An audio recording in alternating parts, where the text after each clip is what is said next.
ไก่โอ้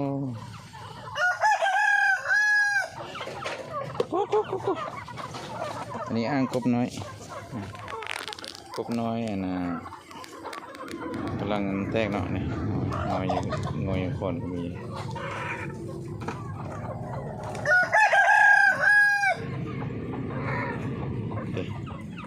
งอยเป็ดคน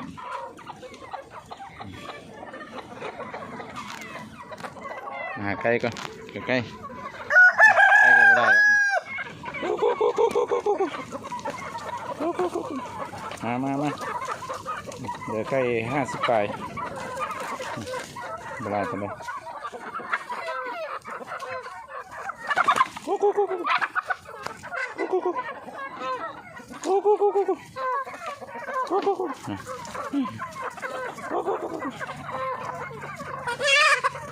เดี๋ยวไก่50ปลายตัวเวลาทำไม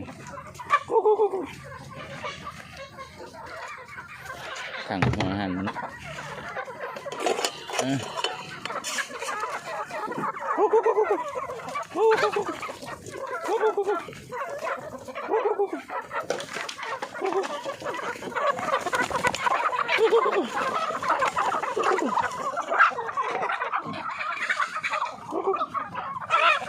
เดี๋ยวใกล้50 ปลาย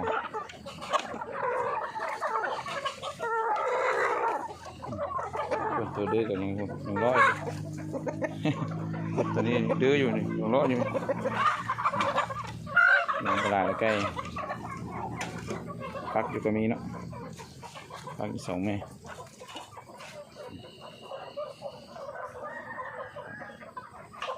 กิจกรรมประจำวันแต่ละมื้อก็สิประมาณนี้แหละช่วงนี้ไม่ได้เผาถ่านช่วงนี้ก็เลยมาเฮ็ดกิจกรรมประจำวันน้องปลาก็รูปนี้แหละเมื่อก่อนอันนี้ก็เป็นข้าวหมูมันเดี๋ยวนี้หมูก็ยังตัวเดียวตอนนี้ยังดื้ออยู่นั่นยังอยู่พี่นั่นหมูก็ยังตัวเดียวตัวเดียวเพิ่นหมูกันเลยอูดอยู่เพิ่นตัวเดียวนะอันนี้น้องปลามัน ต้นเท้าก็เริ่มออกแสงอย่างแต่บ่หันจักมันห่มเป็นยังไงก็บ่ฮู้เด้กำลังออกแสงเอาไปแล้ว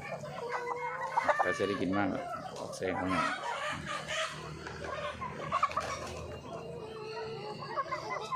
คิดเองก็จะเอาทำนี้พอ